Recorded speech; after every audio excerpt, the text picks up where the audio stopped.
Bismillahirrahmanirrahim. Assalamualaikum warahmatullahi wabarakatuh. Yang terhormat Bapak dan Ibu Guru beserta staf PTN Negeri 15 Bengkulu yang telah bersedia menyempatkan waktunya dalam acara ini.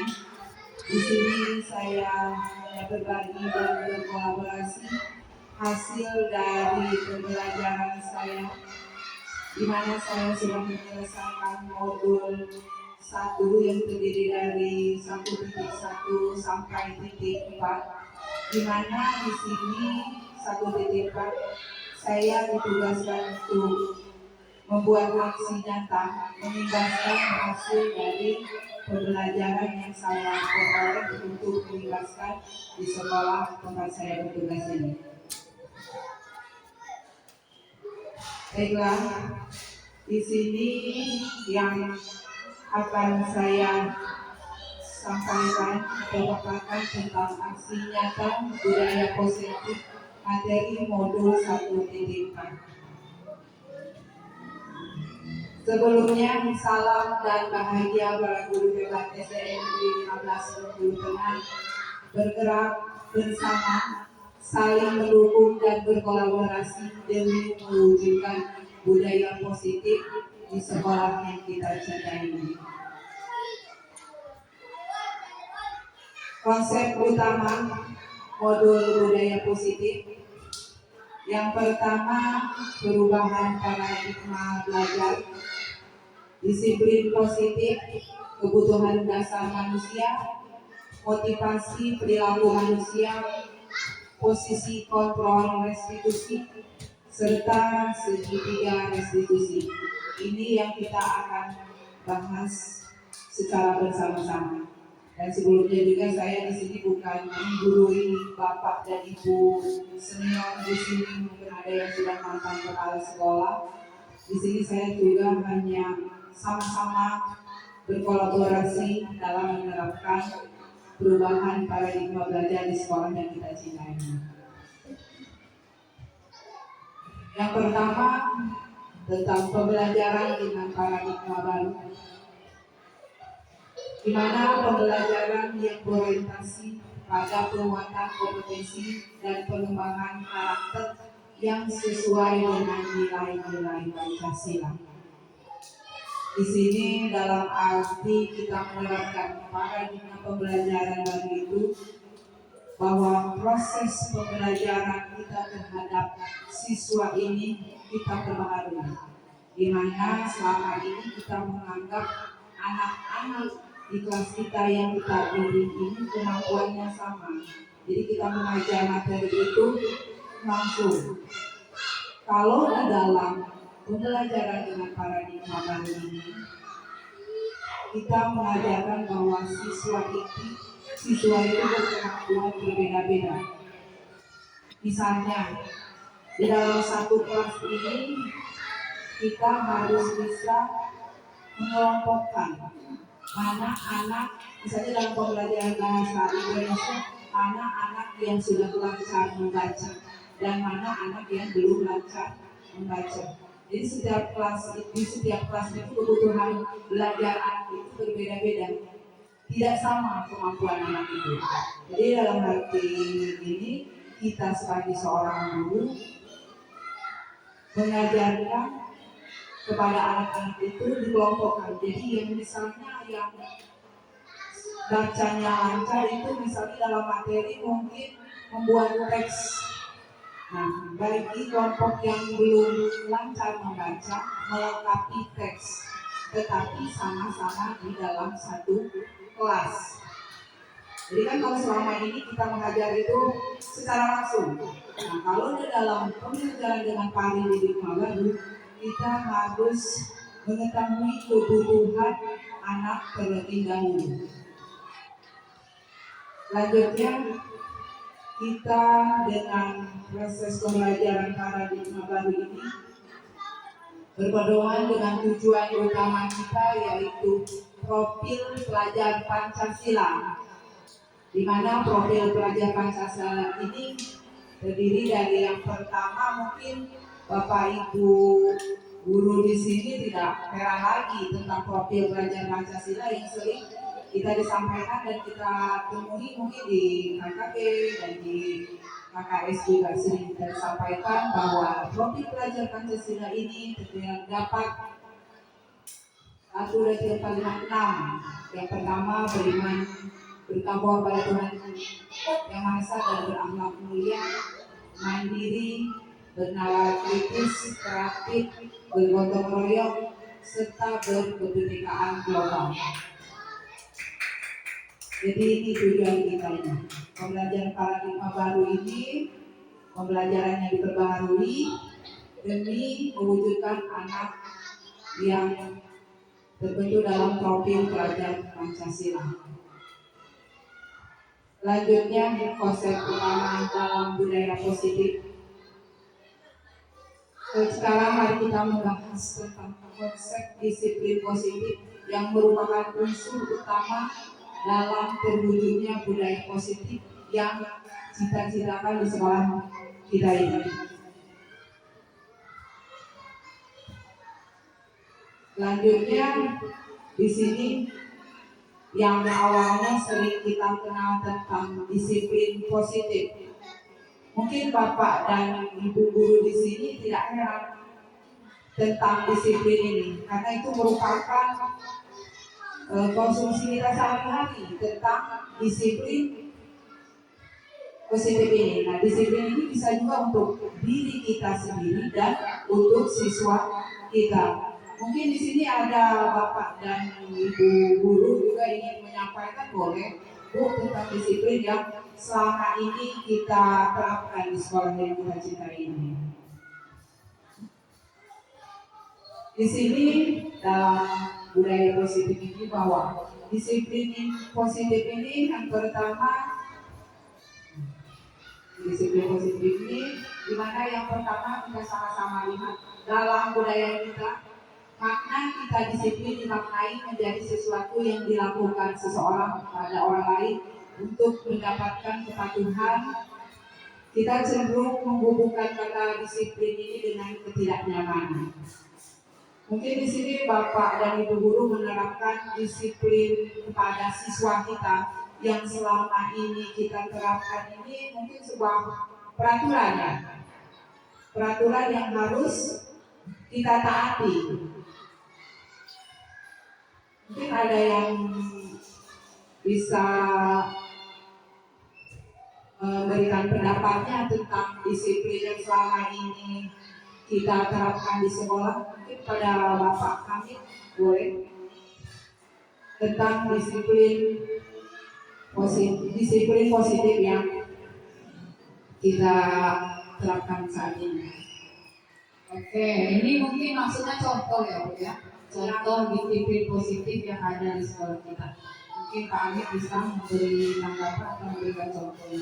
Yang selama ini kita jalani Pak, jalani dulu di sekolah kita. Terima kasih. Saya akan mencoba pertama menganalisa dulu bahwa definisi yang disampaikan kita itu nanti kita kaitkan dengan kegiatan sehari-hari. Di sana dikatakan dalam budaya kita mengenai disiplin dimaknai menjadi sesuatu yang dilakukan seorang kepada orang lain untuk mendapatkan kepatuhan. Kita cenderung menyebutkan kata disiplin tidak mengerti. Nah, kalau saya lihat dari anak saya bisa dari kalimat tersebut bahwa disiplin ini tidak kita lakukan dengan secara tertulis saja, tapi kita bagaimana seorang guru bisa memberikan disiplin ini merupakan sebuah contoh pada diri kita ada seperti keteladanan. Jadi ada disiplin yang tertulis itu kita buat melalui peraturan sekolah yang kita tulis, kita bacakan, mungkin kita tempel di sekolah atau di kelas dan di kantor. Kemudian ada disiplin-disiplin yang tidak bisa kita tulis di atas kertas, tapi kita terapkan langsung oleh guru itu sebagai suri teladan. Contoh, kalau kita menyuruh anak datang setiap pagi 7.30, kita berusaha guru juga harus datang 7.30 atau sebelumnya. Di sana kita disebutkan bahwa guru harus datang 7.30. Artinya ada keterkaitan. Kemudian ada juga pribadi-pribadi kita dalam hal kita mengajar, bagaimana cara kita memberikan dengan anak, bahwa kita itu adalah seorang yang patuh dan disiplin terhadap aturan, walaupun peraturan itu tidak dilaksanakan atau terjadi secara secara ternyata secara terbukti ya, ditulis dalam sebuah konsep. Tapi kita buat disiplin faktor-faktor yang tidak ada ditulis, sehingga itu anak bisa walaupun itu tidak ada, tapi itu bisa dilaksanakan. Dan saya kira itu sementara itu dulu. Jadi kesimpulannya bahwa disiplin ini tidak ada peraturan yang tertulis, tapi ada peraturan yang tidak tertulis dan yang harus dilaksanakan oleh anak, ditujukan atau dilaksanakan oleh seorang guru. Ya, terima kasih Bapak. Di sini kalau kita sama-sama lihat bahwa disiplin itu merupakan suatu peraturan betul, tetapi kita telah sama-sama sebelumnya yang kita sama-sama lihat penerapan disiplin ini seperti contoh konkretnya seperti ini. Misalnya anak yang tidak lengkap memakai atribut pada saat acara misalnya. Nah, kita langsung mengasih hukuman, misalnya kamu membersihkan WC, kita bikin anak itu barisan tersendiri karena dia tidak tertib memakai atribut pada saat upacara. Itu merupakan contoh salah satu penerapan disiplin kita kan, supaya anak itu kedepannya tertib. Kita menerapkan disiplin di sini ini menerapkan dalam keseharian kita itu langsung memberikan hukuman kepada anak. Ya kan yang kita jalankan selama ini kan. Misalnya atau ada prinsip-prinsip lainnya, misalnya yang tidak membuat PR, nggak usah ini kita pisahkan duduknya tersendiri. Ya kan, itu sering kita lakukan seperti itu kan. Nah, di sinilah kita akan merubah kebiasaan yang kita jalankan selama ini, Bapak Ibu. Di mana di sini Bapak pakar pendidikan, makna disiplin positif yang dikemukakan oleh Ki Hajar Dewantara maupun dosen, di mana kedua pakar pendidikan mengartikan disiplin sebagai bentuk kontrol diri agar dapat mencapai suatu tujuan mulia untuk meningkatkan nilai kebajikan. Di mana di sini juga penanaman disiplin positif ini bertujuan untuk menumbuhkan kesadaran dari hati murid-murid kita agar dapat melakukan segala sesuatu tanpa iming-iming, paksaan, hukuman, dan penghargaan.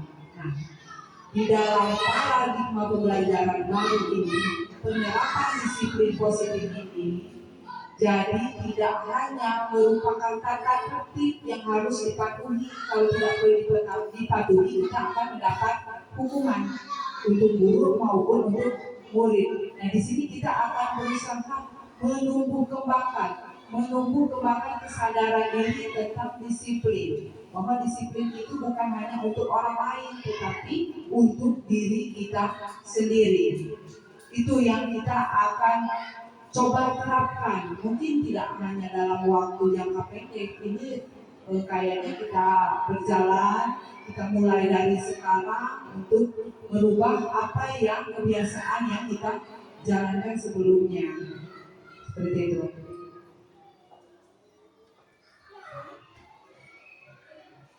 Di sini juga kita akan menerapkan strategi apa yang selama ini Anda terapkan untuk menerapkan disiplin positif pada murid-murid Anda. Bagaimana hasilnya pada perilaku murid-murid Anda? Mungkin di sini selain Bapak ada yang ingin menyampaikan tentang penerapan disiplin positif ini terhadap siswa. Ibu Sari, silakan.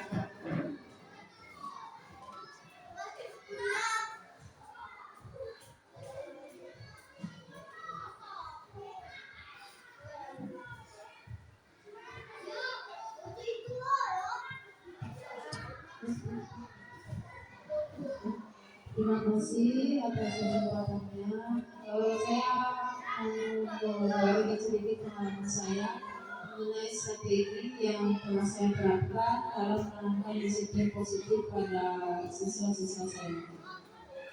Tidak bisa kita pungkiri untuk menanamkan disiplin memang butuh suatu usaha yang agak sedikit keras.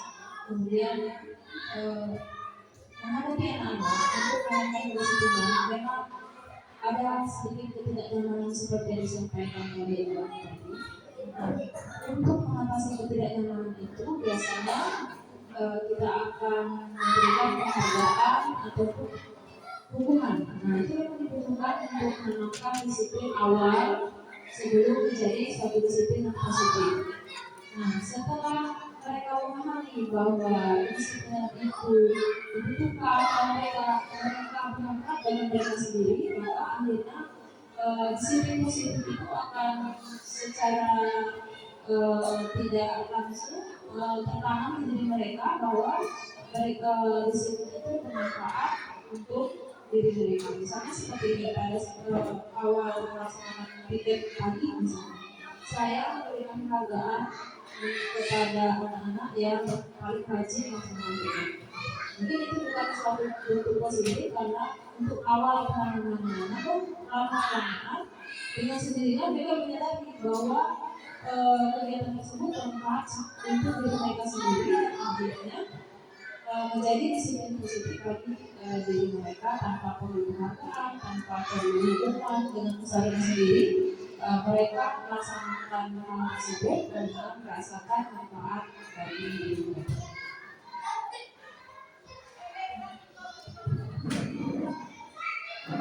Baiklah, terima kasih Ibu Sari. Itu merupakan penerapan strategi Ibu Sari dalam menanamkan disiplin positif di kelas Bu Sari terhadap siswa. Baiklah, sebelumnya juga kita harus menyadari bahwa kita mempunyai kebutuhan dasar manusia. Ada 5 kebutuhan dasar manusia. Yang pertama, bertahan hidup. Jelas kita untuk bertahan hidup itu misalnya perlu makan, perlu minum. Lanjutnya juga kasih sayang dan rasa diterima. Jadi tidak hanya kita sebagai seorang guru yang mengeluhkan kasih sayang dan rasa diterima. Jadi seorang siswa juga membutuhkan kasih sayang dan rasa diterima. Jadi misalnya anak ini di dalam kelas ini tidak kemungkinan kita beraneka ragam karakter murid yang kita hadapi di dalam kelas. Tetapi kita sebagai seorang guru harus pandai-pandai apa yang dibutuhkan setiap anak yang kita hadapi di kelas kita. Kasih sayang dan rasa diterima. Jadi kita tidak boleh membeda-bedakan mana anak yang mungkin lebih di bidang akademik ataupun sebaliknya. Jadi kita sama-sama mensamaratakan bahwa anak yang kita didik ini itu memerlukan kasih sayang dan rasa diterima. Jadi kita tanamkan, jangan membeda-bedakan setiap siswa. Dan selanjutnya itu penguasaan, kebebasan, di mana anak juga mau adanya kebebasan misalnya dalam belajar, tetapi tentunya kita sebagai guru juga harus mengarahkan dan mendidiknya, bukan hanya bebas-bebas apa yang ingin dia lakukan. Kesenangan jelas anak didik kita ataupun kita juga sebagai pendidik ya tidak menutup kemungkinan kesenangan itu perlu kita dapatkan. Kesenangan itu misalnya kalau dalam proses pembelajaran itu kita tidak boleh kaku dalam menerapkan pembelajaran di kelas kita. Mungkin kita di sini ada waktu-waktu senggang yang memang menyelipkan dalam pembelajaran itu speaking, permainan yang anak itu tidak kaku belajar itu. Jadi bervariasi dalam hal itu. Begitupun juga kita sebagai seorang guru sama-sama di sini saling berkolaborasi, saling menghargai. Jadi tidak hanya dalam pembelajaran yang cukup berat, tetapi kita harus bisa menerapkan pembelajaran yang menggunakan strategi-strategi yang istilahnya dengan gimana ya? Kalau menurut bahasa saya itu, kita harus bisa pandai-pandai menyentuh hati semua anak didik kita. Jangan takut, jangan kita sebagai guru itu guru yang ditakuti oleh anak didik kita. Jadi menyelipkan dalam pembelajaran itu permainan ataupun juga tidak, bukan hanya permainan aja. Dalam pembelajaran itu kita menggunakan media itu mudah mendapatkan kesenangan bagi anak didik kita, seperti itu. Selanjutnya diagnosis adalah dalam bukunya Christine School di situ menyatakan ada 3 motivasi perilaku manusia. Yang pertama untuk menghindari ketidaknyamanan atau hukuman. Itu ada dari unsur ekstrisik. Ekstrisik itu berarti dari luar. Selanjutnya untuk mendapatkan imbalan atau penghargaan dari orang lain, ekstrisik, serta untuk menghargai diri sendiri dengan nilai-nilai yang mereka percaya itu dari unsur intrinsik tadi. Nah, seperti yang dijelaskan Ibu Sari tadi, yang pertama dia memberikan penghargaan kepada anak yang dalam menjalankan tiket itu mungkin lebih awal ya Ibu Sari tadi, lebih awal. Jadi Ibu Sari memberikan imbalan, tetapi dengan imbalan sebagai sebuah penghargaan kepada siswa sehingga siswa itu menyadari jadi tidak tidak mendapatkan imbalan aja, dia melakukan hal tersebut. Nah, disinilah yang harus kita terapkan kepada anak didik kita untuk menyadarkan kita yang kebiasaan-kebiasaan yang selama ini kita terapkan ke anak didik kita, menumbuhkan anak didik kita untuk menghargai diri sendiri dengan nilai-nilai yang mereka percaya dan prinsip. Jadi kalau ekstrisik itu kan anak itu saya datang pagi karena pasti kita mendapat penghargaan dari guru kita. Saya mengerjakan PR jelas pasti saya akan dipuji oleh guru-guru kita. Jadi saya berperilaku sopan santun di depan guru-guru, pasti guru memuji saya. Mungkin memberikan hadiah walaupun bentuknya seperti permen atau sekedar apa itu. Nah, itulah yang harus kita hilangkan. Berarti kesadaran anak itu dipengaruhi oleh unsur ekstrisik dari luar. Mendapatkan imbalan, penghargaan itu unsur ekstrisik. Kita di sini akan menumbuhkan anak untuk menghargai diri sendiri dengan nilai-nilai yang mereka percaya ekstrisik. Jadi di sini misalnya kalau saya tidak buat PR, pasti saya tidak dapat nilai yang bagus dari itu. Jadi bukan hanya dari dorongan dari luar saja, tetapi ada kesadaran dalam diri anak tersebut. Itulah yang perlu kita gali secara bersama-sama, menerapkan strategi bersama-sama, kita berkolaborasi dalam penerapan disiplin positif ini. Selanjutnya, nih kita bahas pada siswa ya. Ini kita sama-sama bahas bila di sekolah Anda tidak ada peraturan yang mengharuskan guru datang tepat waktu dan tidak ada surat teguran bagi guru yang datang terlambat dan tidak ada atasan yang memuji Anda. Apakah Anda akan tetap datang tepat waktu untuk mengajar murid-murid Anda? Jelaskan alasan Anda. Oke. Ini ada satu pertanyaan nih dari saya. Mungkin Ibu Sofia ingin menambahkan. Ya, ini pertanyaannya sangat menarik. Mungkin teman-teman dulu bisa bantu jawab. Ini balik ke diri kita sendiri. Bagaimana kita itu sesama ya, maksudnya kesadaran kita untuk datang tepat waktu, alasannya apa? Ya.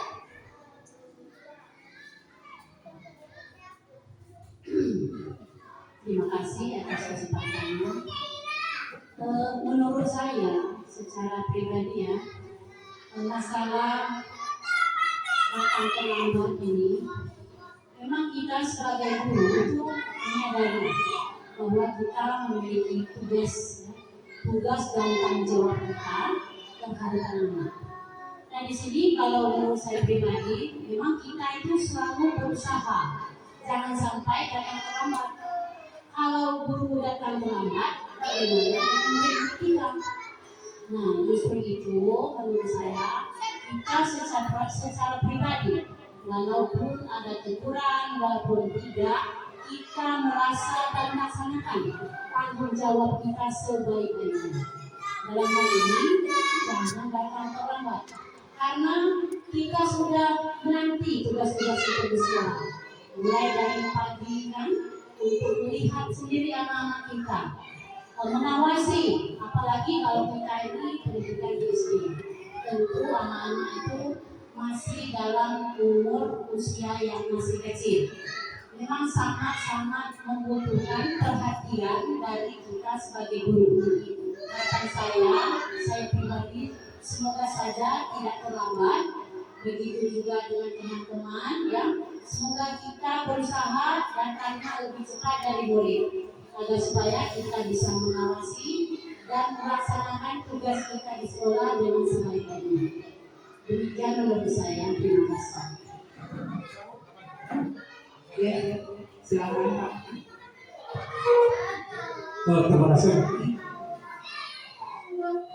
Dari pernyataan itu kan pertanyaannya, apakah Anda akan tetap datang tepat waktu untuk mengajar murid-murid Anda belajar, walaupun ada yang tidak senang? Sebenarnya selaku PNS, pegawai negeri sipil, memang kita tidak ada alasan kita harus datang tepat waktu, karena dulu terjadi. Tetapi bahwa hidup kita ini kan adalah hidup di lingkungan sosial. Memang ada hal-hal yang tidak bisa kita tinggalkan, sepertinya ada yang kematian tukang dekat, kemudian ada kebutuhan dalam rumah tangga yang tidak bisa ditinggalkan. Ini akan membuat bahwa kita akan terlambat. Tapi secara awal itu dari hati dan yang kami dalam, saya kira ya kita selaku guru, walaupun tidak ada aturan apapun, ya tetap bisa datangnya tepat waktu. Tapi kalau ada yang mungkin dia harus terlambat, kita berubah tepat terang.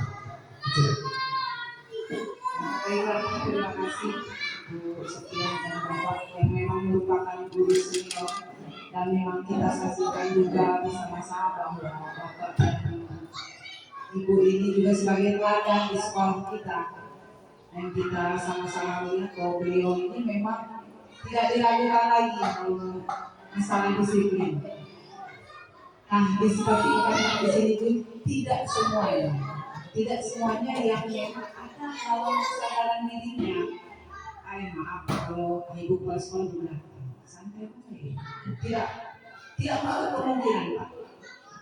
Ada sebagian memang yang kalau ada kepala sekolah tidak cepat-cepat datang, kalau ada kepala sekolah. Nah itulah yang kita harus hilangkan. Harus kita tanamkan itu kesadaran di diri kita sendiri, bahwa tanggung jawab itu bukan kepada atasan, tetapi kepada anak murid kita, kepada masyarakat kita yang ada di depan sekolah ini sebagai kamera kita dalam menjalankan tugas di SD Negeri 15 Bengkulu Tengah itu. Jadi saya juga minta kalau kepada yang ibu guru yang kita tidak diragukan lagi lah, siapa yang memang sudah menyadari tentang kewajibannya. Tapi saya juga minta kepada rekan-rekan yang memang ya tidak menutup kemungkinan. Jadi saya juga bukan saya merasa orang yang benar selalu, tapi kita sama-sama untuk menumbuhkan diri kita atas kesadaran diri kita bahwa tanggung jawab itu bukan kepada atasan kita, bukan kepada kepala sekolah, bukan karena ada pujian dan penghargaan dari kepala sekolah, tetapi kita harus menyadari menumbuhkan kesadaran diri kita terhadap anak didik kita, terhadap lingkungan sekolah kita yang memang menjadi kamera bagi kita. Itulah yang harus kita tumbuhkan. harus kita biasakan, menjadi kebiasaan yang harus kita jalankan. Jangan teriak-teriak, Nak. Selanjutnya di sini konsep disiplin dengan identitas gagal. Ini yang sering kita jalankan ini, penerapan disiplin ini merupakan hukuman. Hukuman ini Bapak Ibu dapat mengakibatkan yang pertama menyakitkan, tidak nyaman, murid takut, memaksa, murid menyembunyikan kesalahan, murid menjadi rendah diri.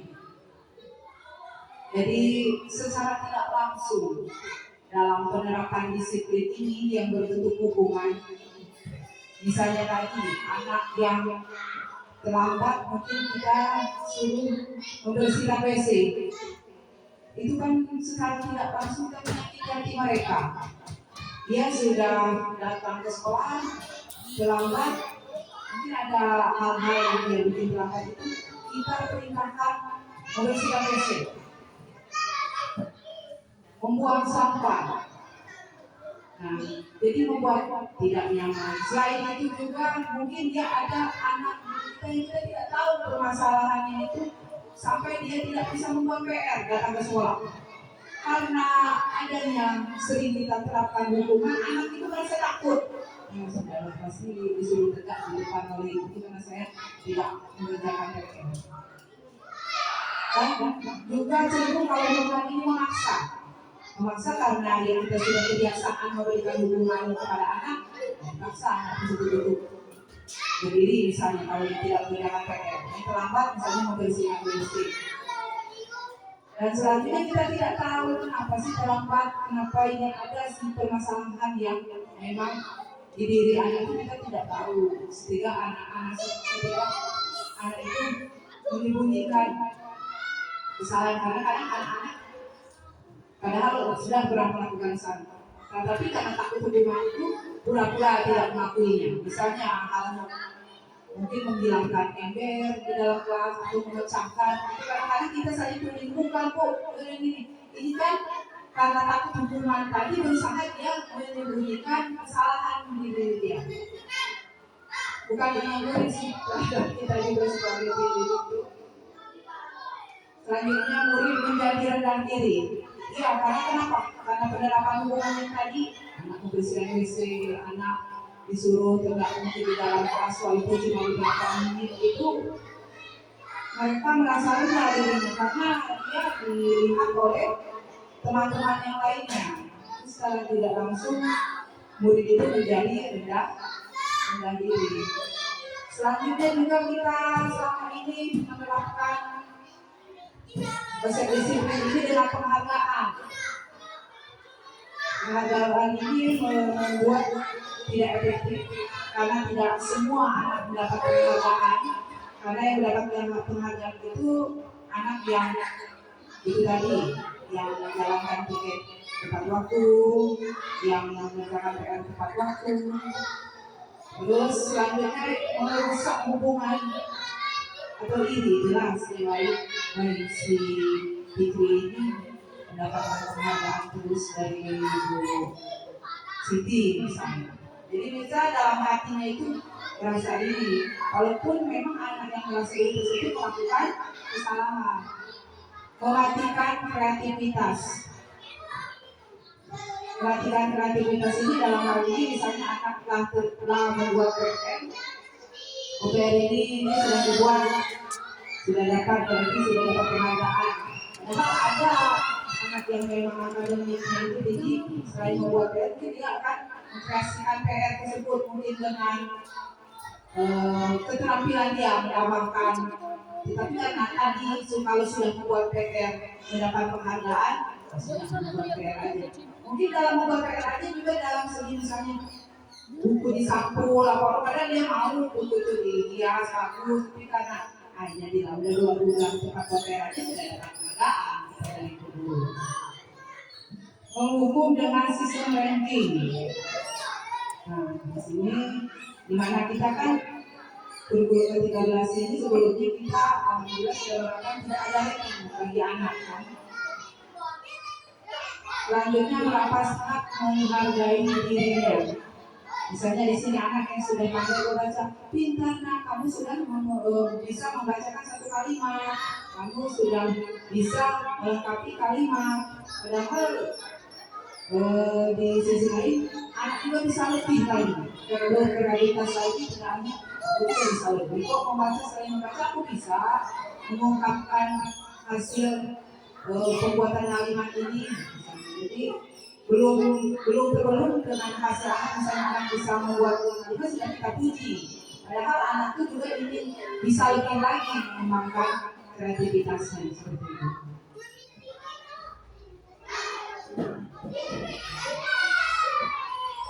Selanjutnya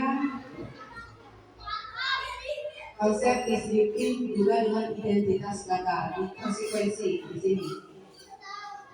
Yang pertama, penguatan jangka pendek, perlu monitoring, murid menghormati peraturan, memaksa, kehilangan waktu, menembus kesalahan, serta kontrol ekstensi. Di sini mungkin tidak heran lagi dengan kata-kata konsekuensi. Nah, di sini akan kita jabarkan apa sih konsekuensi itu.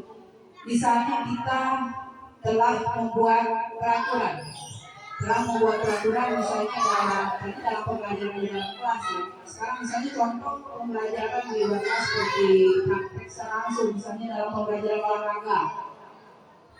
Kita sudah buat misalnya sudah membuat peraturan bagi yang lambat ke lapangan itu lari 2 kali keliling lapangan sekolah. Nah, itu merupakan salah satu contoh konsekuensi karena kata tertib itu sudah kita buat, jadi anak menyadari bahwa kalau anak terlambat akan lari mengelilingi lapangan. Itu salah satu contoh konsekuensi. Jadi itu perlu kita monitoring, berbuat peraturan, dia bilang anak-anak tadi misalnya melakukan kesalahan, karena tahu akibat melakukan kesalahan ini, misalnya terlambat masuk lapangan itu mengelilingi lapangan, langsung dia merasa hadap. Karena itu hubungan bagi dia terlambat ke lapangan. Itu cenderung memaksa serta kehilangan waktu untuk menebus kesalahan. Ya, dia mungkin yang lain sudah berbaris rapi, sudah apa, dia kecapean karena mendapat dukungan tadi. Itulah adanya kontroversi dari luar, dorongan yang kita lakukan dari luar. Nah, kita di sini dengan konsep disiplin identitas lokal tadi, kita akan sama-sama membuat strategi penerapan disiplin ini dengan cara restitusi. Inilah yang akan kita terapkan sekarang, yang tidak akan merubah kebiasaan-kebiasaan sebelumnya yang kita terapkan, menerapkan hukuman, membuat peraturan yang kalau tidak ditaati sudah diterapkan ini loh, kalau kamu tidak meremehkan konsekuensinya, kamu terlambat dalam pembelajaran olahraga ini menjadi lapangan. Nah, ini kita akan sama-sama menerapkan kebiasaan yang selama ini kita jalankan dengan restitusi. Restitusi ini dalam penerapan restitusi ini murid bisa bertanggung jawab atas perbuatannya, memecahkan masalah untuk jangka panjang, murid menghormati dirinya dengan orang lain, kontrol intrinsik, murid bersama memperbaiki kesalahan. Di sini misalnya murid bertanggung jawab atas perbuatannya. Kita tanya, misalnya anak ini tidak membuat PR itu, kita tanya alasannya apa. Dan kita pecahkan sama-sama.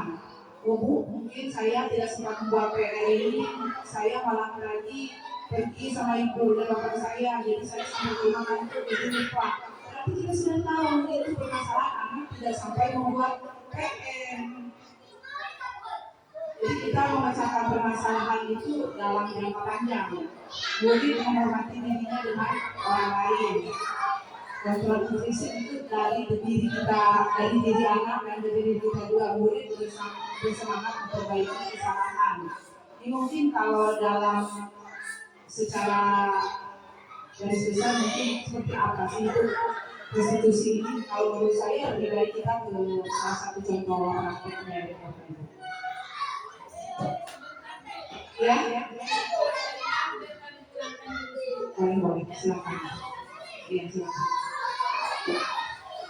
Dihubung oleh penghargaan saat kita berulang kali menjanjikan hadiah kepada anak-anak agar berperilaku bertanggung jawab, atau kepada seorang murid agar mempelajari sesuatu yang baru, atau kepada seorang karyawan agar melakukan pekerjaan yang berkualitas, kita sedang berasumsi mereka tidak dapat melakukannya atau mereka tidak akan memilih untuk melakukannya. Itu pendapat Al-Quran. Itu kayaknya ke restitusi tadi ya, yang masih dipertanyakan itu seperti apa restitusi ini. Yang kita jelaskan itu apa itu konsekuensi tadi, apa itu hikmah, apa itu restitusi.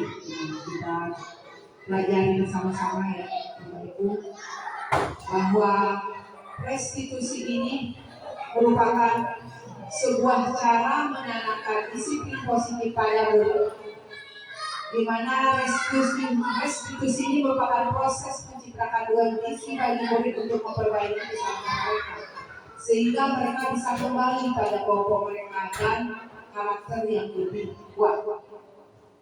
Restitusi juga adalah proses kolaboratif yang mengajarkan murid untuk mencari solusi untuk masalah dan membantu murid berpikir tentang orang seperti apa yang mereka inginkan nantinya dan bagaimana mereka harus memperlakukan orang lain. Tentang restitusi ini membantu murid menjadi lebih memiliki tujuan disiplin positif dan memulihkan dirinya setelah berbuat salah. Itu pengertian dari restitusi. Ciri-ciri restitusi ini yang pertama, bukan menebus kesalahan, melainkan belajar dari kesalahan. Jadi misalnya di sini anak tadi yang tidak membuat PR tersebut tadi, kita tanya, kenapa kamu tidak membuat PR? Setelah itu kita bandingkan juga bahwa tidak hanya kamu yang pernah melakukan kesalahan tidak membuat PR, tetapi teman-teman kamu juga pernah melakukan kesalahan. Kita memperbaiki hubungan. Jadi yang pertama kita sering bersikap dengan anak, sering ya langsung tidak mengaku, kita sering langsung ke anak yang tidak mengerjakan PR. Jadi kita sama-sama mengobrol, menyelesaikan permasalahan, alasan-alasan apa dia tidak melakukan dan tidak melaksanakan perbuatan tadi yang kita terangkan, misalnya tidak membuat PR, tidak menaati peraturan sekolah, dan menuntut untuk melihat ke dalam diri, mencari kebutuhan dasar yang mendasari tindakan, serta menguatkan karakter dan fokus pada solusi bukan masalah. Nah, kita dengan anak itu dalam penerapan restitusi ini mencari solusi apa yang permasalahan yang anak berbuat tadi. Selanjutnya, di sini misalnya dalam perbedaan contoh kasus murid yang terdapat di sekolah. Kalau hubungan, tadi kan penjelasannya mungkin lebih konkretnya seperti ini, Bapak. Hukuman itu murid membersih-bersih kata saya tadi. Terus guru marah dengan kata kasar. Nah, kalau contoh konsekuensi, murid tidak istirahat karena menyelesaikan tugas yang tertinggal akibat terlambat. Itu karena sudah ada konsekuensinya bagi anak yang tidak menyelesaikan tugas diselesaikan pada jam istirahat agar tugas tersebut selesai. Guru tegas dan murid menaati peraturan. Nah, sekarang kalau restitusi Guru pertama menanyakan keyakinan kelas, membantu murid menyelesaikan masalahnya, serta guru terbuka dan murid menghormati dirinya dan orang lain. Mungkin masih bingung ya tentang restitusi. Kalau dengan hukuman itu memang sudah kebiasaan kan yang sebelumnya kita terapkan. Konsekuensi juga bahwa kita telah misalnya kita membuat kata-kata tertib tetapi anak melanggar, itu sudah ditanamkan di tanda tertib apabila melanggar kata tertib itu akibatnya misalnya murid tadi tidak bersehat karena menyelesaikan tugas, menyelesaikan PR, itu anak kan sudah tahu itu sudah ada hal tertulis, peraturan tertulis. Nah, kita akan menerapkan restitusi ini dalam paradigma pembelajaran baru ini. Itu masih bingung bagaimana penerapan restitusi ini. Ini misalnya nih, ini sebelum menerapkan restitusi ini, seorang guru itu harus mempunyai 5 prosesi kontrol restitusi. Yang pertama itu penghukum, pembuat rasa bersalah, teman, pemantau, serta manajer. Kira-kira kita ini selama ini di posisi mana, Bapak Ibu? Di mana?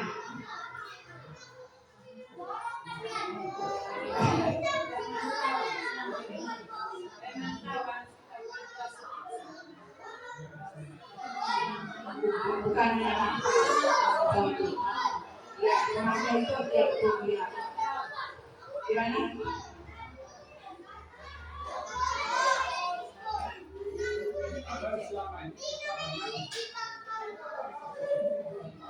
Ya, betul.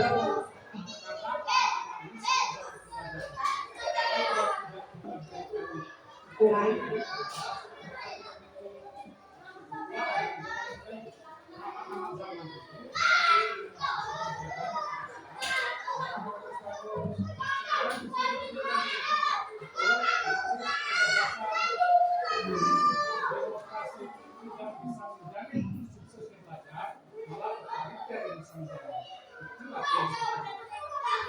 Ulang yang akan kita hilangkan.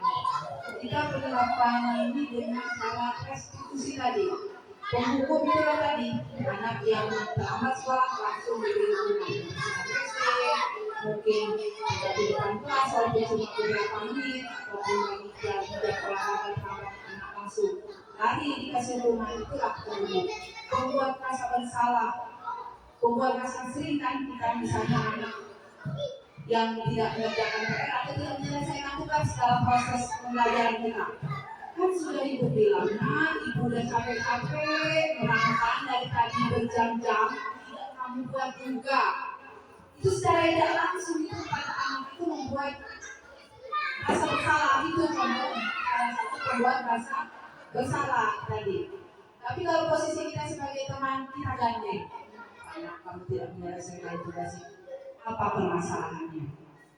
Nah itu salah satu contoh kita sebagai guru itu posisinya sebagai teman itu terhadap murid, sama halnya juga terhadap sama-sama kita sebagai seorang guru.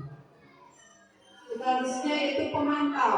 Pemantau ini misalnya kita ini kan melaksanakan piket ya, piket guru piket, bahwa guru piket ini misalnya datang lebih awal kan, lebih awal guru jam masuk, anak guru sudah ada di depan kelas, dan sudah ada juga di depan gerbang untuk menyalami anak. Misalnya salah satu contoh pemantau, misalnya kita lihat kita memantau anak-anak, mungkin ada lah, bukan kita tidak ini, ada anak misalnya yang tidak memakai ikat pinggang.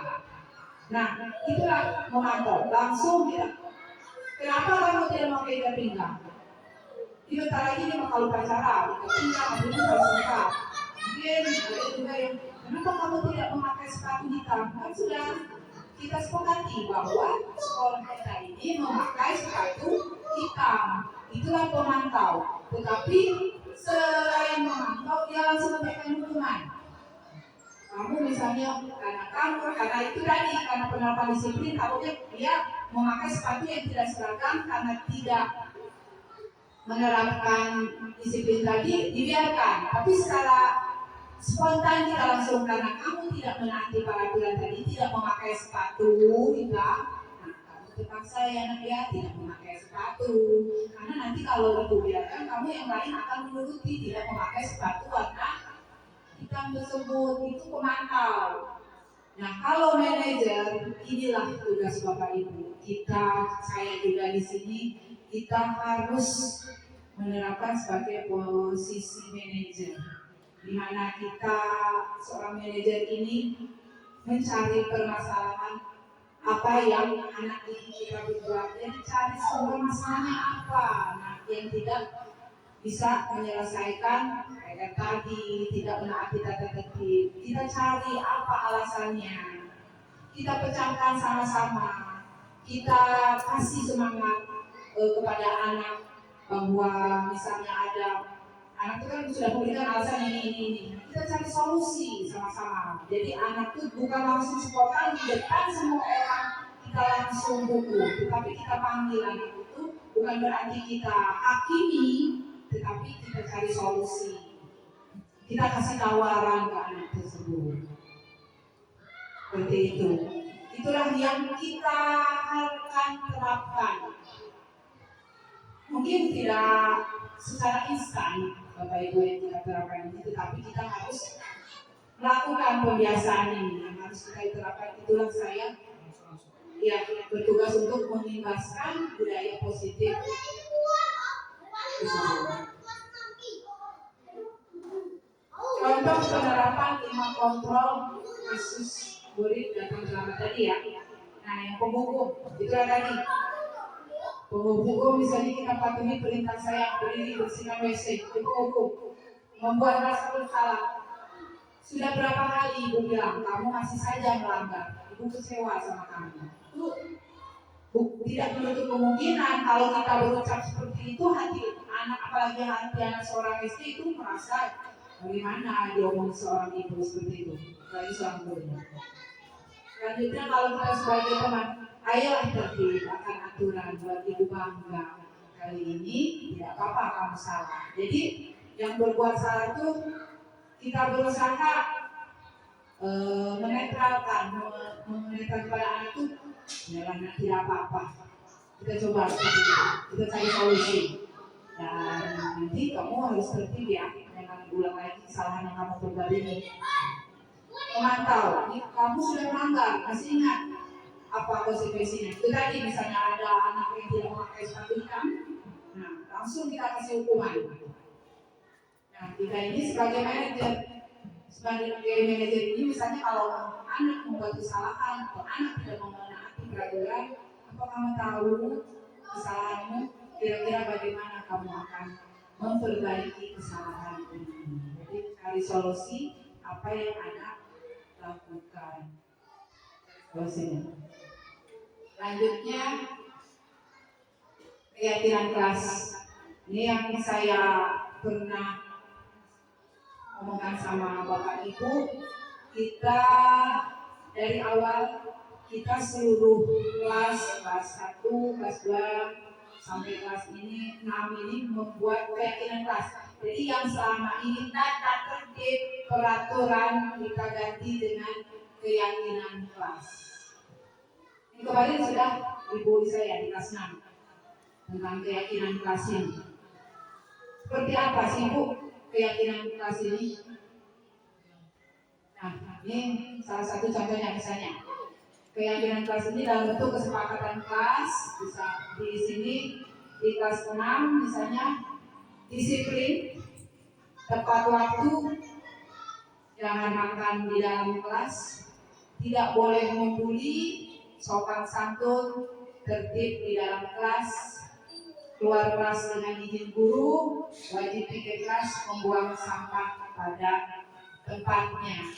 Nah ini merupakan salah satu contoh kesepakatan kelas yang dibuat bersama-sama kepada anak, dimusyawarahkan. Ayo nak kita buat kesepakatan kelas ini. Selain kesepakatan atau aturan yang harus anak taati juga, anak buat impiannya. Kalau menjadi anak disiplin ini seperti apa, menjadi spontan satu ini seperti apa, seperti itu ya. Nih salah satu contoh kesepakatan kelas yang perlu Bapak Ibu buat mulai dari sekarang. Kemarin sudah ada yang buat ya, beberapa kelas, jadi belum semuanya. Kesepakatan ini dibuatnya secara bersama-sama dengan anak, dan kita juga bersama-sama berkolaborasi sesama guru juga tentang poin-poin apa yang akan kita sepakati di dalam kelas seperti itu. Kira-kira bisa Bapak Ibu? Ya, terima kasih. Selanjutnya, nih, mengapa keyakinan kelas bukan peraturan kelas? Mengapa kita memiliki peraturan tentang penggunaan helm pada saat mengendarai kendaraan roda 2? Mengapa kita harus menggunakan masker dan mencuci tangan setiap saat? Nah, di dalam dua pertanyaan ini ada yang bisa menjawab? Kira-kira. Boleh Ibu Lisa? Tentang Baik, saya akan mencoba menjawab mengapa keyakinan bukan peraturan. Kalau peraturan itu biasanya ada sanksinya, ya kan? Kalau keyakinan ini itu kembali ke diri kita sendiri. Kalau itu dilaksanakan toh untuk diri kita itulah, kepentingannya untuk diri kita itulah. Contohnya di sini, mengapa kita memiliki peraturan tentang penggunaan helm pada saat mengendarai kendaraan? Nah ini juga bisa peraturan karena kalau dilanggar ada sanksinya. Ini juga bisa keyakinan kita karena ini untuk demi keselamatan kita sendiri. Kalau menggunakan helm kan bisa melindungi apa ya juga. terima kasih Ibu Lisa. Nah, begitu ya, itu Bapak Ibu. Jadi, mengapa kita memiliki peraturan tentang penggunaan helm pada saat mengendarai kendaraan roda 2? Jadi kita bukan hanya menaati peraturan, tapi kita menyadari bahwa memakai helm itu untuk keselamatan kita. Nah, itulah yang kita akan tumbuhkan dari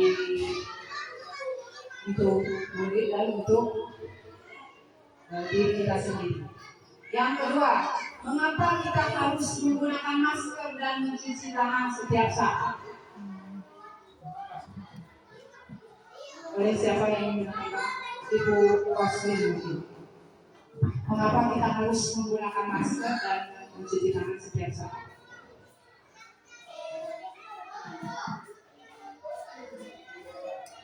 Yang lain memulangkan anaknya ya. Pulangkan dulu. Terima kasih sama Ibu Kepala Sekolah yang kami hormati dan juga Bapak Ibu Guru yang saya sangat sayangi. Dari sini, mengapa keyakinan kelas bukan peraturan kelas? Dari sini kita ambil mengapa kita harus menggunakan masker dan mencuci tangan setiap saat. Nah di sini kita coba mengambil untuk menggunakan masker karena pada zaman ini musim COVID-19 karena pada umumnya pemerintah menganjurkan semua masyarakat mulai dari anak kecil maupun dewasa dianjurkan untuk memakai masker. Kenapa? Karena jangan sampai menular COVID-19 dan juga virus. Jangan sampai merajalela antara satu dengan yang lainnya. Atau kita dalam satu keluarga, satu rumah. Pada waktu kemarin itu di 2 tahun yang kemarin kita harus diwajibkan memakai masker maupun di dalam ruangan ataupun di luar ruangan supaya kita sama-sama menjaga kesehatan kita masing-masing. Nah, yang kedua mencuci tangan. Kenapa kita harus dianjurkan harus mencuci tangan? Karena kita contohnya Kita berikan klik aja Bu. Kita contohnya nih Pak, kita menyetor uang. Habis itu kita harus mencuci tangan terlebih dahulu atau menyemprotkan tangan pakai sanitizer. Nah itulah untuk menjaga kesehatan kita dan untuk supaya jangan sampai menyebar luas kepada teman-teman kita yang lainnya. Nah itulah yang perlu kita jaga Bu. Nah pada saat ini juga masih dianjurkan kita harus memakai masker karena COVID-19 ini belum habis atau masih ada. Jadi dianjurkan oleh pakar medis atau oleh kesehatan kita jangan sampai putus memakai masker, apalagi kita masuk rumah sakit itu. Kalau kita masuk ke rumah sakit, contohnya kita kunjungan, kalau tidak memakai masker kita tidak suruh masuk ke dalam ruangan. Karena apa? Karena jangan sampai terjadi lagi atau menular COVID-19 yang lalu kepada teman kita, apalagi yang kita kunjungi yang sakit tersebut. Nah itulah artinya untuk menjaga atau menggunakan masker dan juga mencuci tangan kita dianjurkan Bu. Terima kasih. Itulah yang bisa saya jelaskan. Terima kasih. Baik Bu, kesimpulannya berarti ini bukan hanya sekedar himbauan, dari kesehatan, balik-balik untuk kepentingan diri kita sendiri. Dengan kita menggunakan masker itu akan menghindari kita dari tertularnya penyakit. Dengan kita mencuci tangan, itu tangan kita akan selalu bersih dan tidak adanya bakteri atau kuman. Intinya keyakinan dan peraturan itu kembali lagi untuk diri kita sendiri. Ya bukan karena ada dorongan dari orang lain, tapi kesadaran diri kita sendiri. Misalnya memakai helm itu memang peraturan lalu lintas yang harus kita taati. Tapi bahwa peraturan itu merupakan untuk keselamatan kita sendiri, itulah tumbuh di dalam diri kita. Begitu juga memakai masker dan mencuci tangan itu juga merupakan kepentingan untuk kita sendiri. Jadi kesadaran diri kita bukan hanya ada paksaan atau peraturan dari orang lain.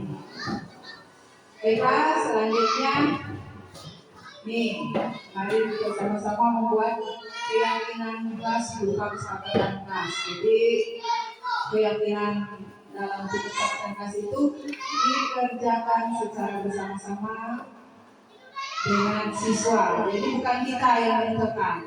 Jadi sesuai dengan kesepakatan kita siswa dan kita sepakati secara bersama-sama bersama dewan guru lainnya. Bagaimana pembentukan keyakinan kelas? Pertama lebih abstrak dari peraturan berupa pernyataan universal dibuat dalam bentuk positif dan empat sedikit saja agar mudah diingat, jadi tidak panjang kesepakatan kelasnya. Dan sesuai dengan kondisi, kita sesuaikan dengan kondisi sekolah dan warga sekolah yang dilibatkan saat membuat. Jadi kita sesuaikan dengan sekolah kita, sesuaikan dengan kelas kita dalam pembuatan kesepakatan kelas ini dalam bentuk keyakinan kelas ini.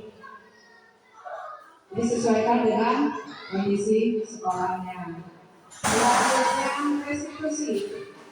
Ini berulang kali tentang restitusi ini, mungkin masih ingat bahwa restitusi adalah proses menciptakan kondisi bagi murid untuk memperbaiki kesalahan mereka sehingga mereka bisa kembali pada kelompok mereka dengan karakter yang lebih kuat. Dosen tahun 2004. Restitusi juga merupakan proses kolaboratif yang mengajarkan murid untuk mencari solusi untuk masalah mereka dan membuat murid berpikir tentang orang seperti apa yang mereka inginkan dan bagaimana mereka harus memperlakukan orang lain. Tuh pekerjaan ini segitiga restitusi ya. Kamu tentu punya alasan mengapa melakukan ini. Adakah cara yang lebih efektif untuk mendapatkan apa yang kamu butuhkan sebagai validasi tindakan yang salah? Keyakinan kelas apa yang kita sepakati? Ini menanyakan keyakinan. Kamu ingin menjadi orang seperti apa? Itu menstabilkan identitas. Ini lebih ke contoh konkret ya, seperti ini misalnya. Ini segitiga garis di sini. Seperti apa sih Bu menstabilkan identitas ini? Kita tanya kepada anak, misalnya anak yang sudah melakukan kesalahan, misalnya kita tidak ngomong seperti ini. Kita semua melakukan kesalahan, tapi kita bisa melakukan hal terbaik dari diri kita. Validasi tindakan yang salah semuanya kita lakukan memiliki sebuah alasan. Berarti ada alasan yang kita lakukan itu. Menanyakan keyakinan. Kita semua memiliki motivasi intrinsik dan internal dari diri kita maupun dari orang luar yang berada di sekeliling kita. Lanjut. Nah, di sini kita lebih ke contoh konkret ya dalam praktik penerapan restitusi di sekolah. Kayaknya dapat enam.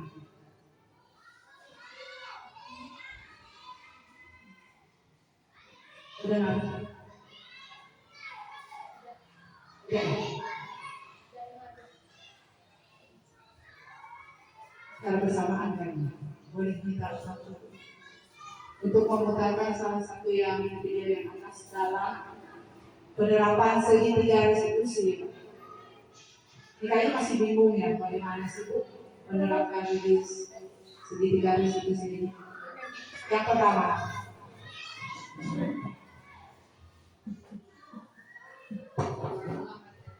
yang video pertama.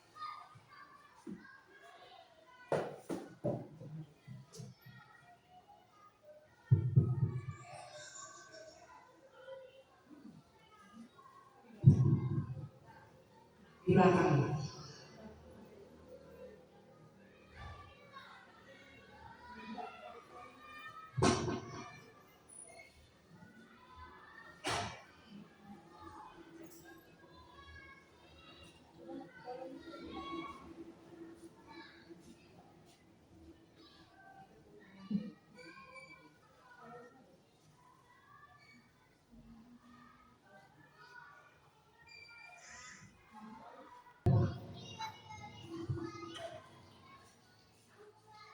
Jadi ada saya terapkan tentang praktek penerapan restitusi di sekolah. Di sini ada salah satu siswa tidak mengerjakan PR. Kita lihat sama-sama di sini. Nih, saya lihat dia buru-buru menutup buku. Saya tanya, kenapa kamu sibuk sendiri? Sementara yang lain sudah mengumpulkan buku PR-nya di depan meja. Ternyata Muhammad Lutfi ini tidak mengerjakan PR. Nah, dalam penerapan segitiga restitusi ini, kita tanya, kenapa nak kamu tidak membuat PR? Kita cari alasan. Ya anak itu kenapa nak kamu tidak membuat PR? Jangan langsung kita kasih kenapa kamu tidak buat PR ini kan itu ini apa namanya selama ini kita terapkan ya. Nah kita tanya, nak kenapa kamu tidak membuat PR? Dia akan memberikan alasan gini Bu. Oh kita terangkan lagi. Tidak hanya Muhammad Lutfi aja yang tidak mengerjakan PR. Anak-anak yang lain juga pernah melakukan kesalahan seperti kamu, tidak membuat PR. Nah, terus kita tanyakan lagi. Tadi kan kita sudah sepakat nih tentang sudah adanya kesepakatan kelas tadi.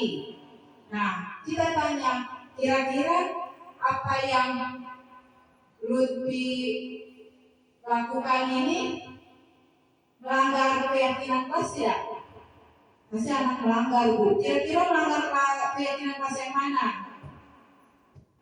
disiplin, misalnya salah satu disiplin waktu karena tidak mengerjakan PR tadi berarti tidak disiplin dan tidak bertanggung jawab atas tugas yang telah diberikan kepada Lutfi tadi.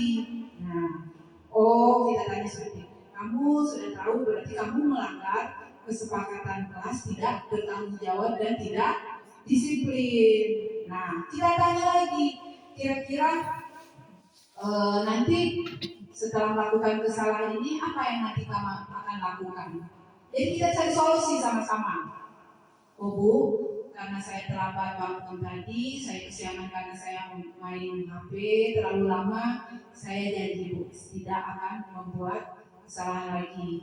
Tidak, saya memain HP terlalu lama karena mungkin ngantuk, jadi lupa akan tugas yang diberikan oleh guru. Nah, di situ kita berkolaborasi dengan anak, mencari permasalahan, memecahkan masalah, serta memvalidasi anak tersebut. Kira-kira kalau sudah melakukan kesalahan, apa yang kira-kira kamu pikirkan untuk memperbaiki kesalahan kamu, seperti itu. Dan sesudah itu juga kita tanamkan kepada anak itu bahwa setelah kamu memperbaiki kesalahan ini, kamu akan menjadi orang seperti apa, nak? Jadi begitu. Dan kita harus tanamkan juga seperti ini. Kamu juga sudah menjadi kebanggaan dan tanggung jawab terhadap ibunya.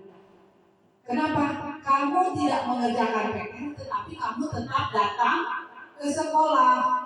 Itu merupakan kebanggaan, kita kasih pujian pada anak tersebut.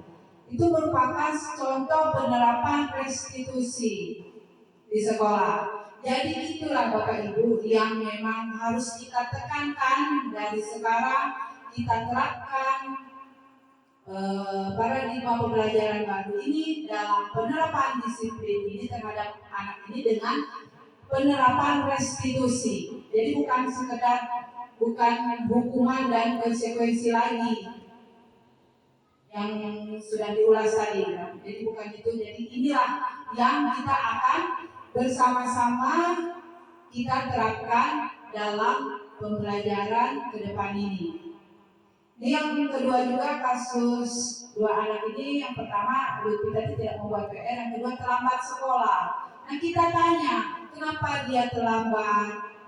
Keyakinan kelas apa yang dia langgar?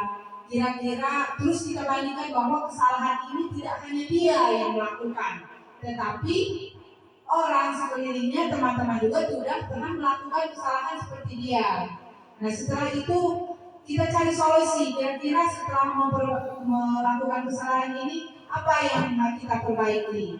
Terus setelah diperbaiki, kira-kira misalnya Anissa ini ingin menjadi orang seperti apa? Seperti itu kita cara menyelesaikan permasalahan terhadap siswa yang mungkin selama ini spontan, hukuman atau apa. Inilah yang kita akan terapkan dengan segitiga restitusi. Mungkin sedikit banyak sudah paham ya tentang restitusi, bahwa penerapan disiplin positif ini terhadap anak dengan praktik penerapan restitusi di sekolah. Jadi kita sama-sama Bapak Ibu belajar, berkolaborasi dalam menerapkan strategi-strategi pembelajaran yang selama ini kita jalankan. Kita melakukan sama-sama melakukan perubahan. Mungkin tidak hanya dalam jangka panjang, jangka pendek ya. Ini penerapan ini untuk jangka panjang. Kita berangsur mulai dari nol dalam penerapan segitiga restitusi ini. Begitu juga dalam pembelajaran paradigma baru ini, menerapkan pembelajaran diferensiasi, yang mana bahwa kemampuan setiap murid yang kita didik ini berbeda-beda walaupun di dalam satu kelas. Begitu. Baiklah, mungkin itu yang dapat saya sampaikan. Sebelumnya kita sama-sama simpulkan bahwa dengan menggunakan restitusi di kelas diharapkan murid lebih percaya diri dan bertanggung jawab dengan keyakinan yang dimilikinya. Tentukan juga tak lepas dari peran guru sebagai manajer, peran kita sebagai manajer Bapak Ibu, yang merupakan tugas tupoksi kita yang paling utama, keikhlasan hati kita dalam mendidik dan mengajar. Kita sama-sama terus belajar mengembangkan kompetensi kita dalam menerapkan pembelajaran di kelas kita, pembelajaran yang tentunya bermakna bagi anak didik kita, bagaimana kita secara ikhlas, secara tanggung jawab penuh menyentuh hati anak didik kita, bahwa anak didik kita ini bukan hanya anak orang lain yang dititipkan, tetapi anak kandung kita selain anak kandung yang ada di rumah kita. Itulah yang kita harus tanamkan mulai dari sekarang. Saya juga tidak bisa bergerak sendiri di sini Bapak Ibu. Saya di sini juga bukan merasa saya pintar, saya merasa bisa. Saya juga merasa banyak kekurangan yang tentunya di sini juga banyak Bapak Ibu guru senior, bahkan mungkin di umurnya juga yang ada di bawah saya juga mungkin pengalamannya lebih. Nah, disinilah peran kita, tugas kita untuk berbagi dan selalu kita merefleksi diri. Oh, ini loh kesalahan kita yang harus kita perbaiki. Kita harus menerima dan kita harus juga tetap berbagi dan berkolaborasi kalau kita mendapatkan hal-hal baru di luar dan tentunya bertujuan untuk kemajuan anak didik kita.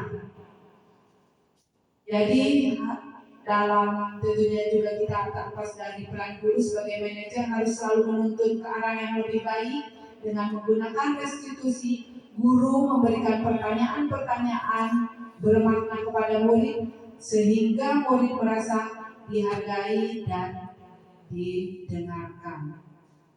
Di sini juga KHD Ki Hajar Dewantara menjelaskan bahwa tujuan pendidikan yaitu menuntun segala kodrat yang ada pada anak-anak agar mereka dapat mencapai keselamatan dan kebahagiaan yang setinggi-tingginya, baik sebagai manusia maupun sebagai anggota masyarakat.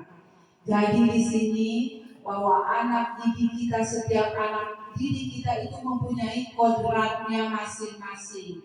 Disinilah peran guru menuntun, membimbing kodrat anak tersebut ke arah yang lebih baik. Mungkin yang lebih baik lagi dalam akademiknya, kita bekali dengan karakteristiknya. Yang karakteristiknya lebih baik, kita bekali dengan akademiknya. Itulah tugas guru sebagai manajer, tugas yang begitu kompleks dalam menciptakan anak didik kita yang tentunya untuk mencapai keselamatan dan kebahagiaan yang setinggi-tingginya. Dalam arti hal ini menjadi anak didik yang bermanfaat bagi orang-orang di sekelilingnya. Itulah tugas kita. Tugas kita yang merupakan tupoksi kita yang harus kita jalankan ke depannya dengan berbagai strategi yang kita peroleh sekarang ini. Jadi kita penerapan, kita harus perbaharui terus strategi-strategi yang kita terapkan terhadap anak didik kita. Jadi saya harapkan kepada ibu-ibu, bapak-bapak juga untuk ayo kita sama-sama berkolaborasi, selalu merefleksi apa yang akan kita terapkan terhadap anak didik kita, baik terhadap anak murid ataupun terhadap guru satu sama lainnya di lingkungan yang kita cintai ini. Karena kita mempunyai misi dan cita-cita yang sama dalam satu instansi ini, yaitu di SDN Negeri 15 yang kita cintai ini. Mungkin itu saja yang dapat sampaikan, kurang dan lebihnya saya mohon maaf. Billahi taufiq wal hidayah. Wassalamualaikum warahmatullahi wabarakatuh. Waalaikumsalam warahmatullahi wabarakatuh. Boleh beri apresiasi untuk Ibu Adi Gunia selaku calon guru penggerak.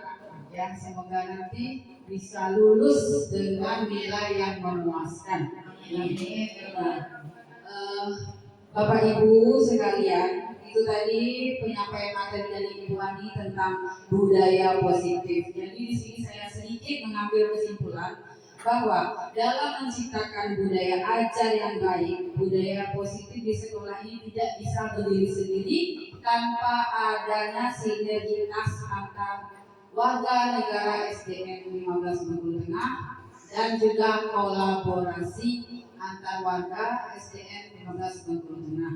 Ayo, mari kita gerakkan dan tanamkan budaya positif ini dengan memberi contoh,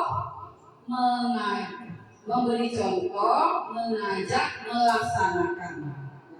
Sedikit pantun untuk penutup. Anak sekolah belajar aktif, baca buku pena. Ayo tanamkan budaya positif menuju belajar Pancasila. Saya selaku pembawa acara dan moderator pada kesempatan ini mohon maaf apabila ada kata saya yang salah dan tidak berkenan di hati teman-teman sekalian. Saya akhiri, wassalamualaikum warahmatullahi wabarakatuh.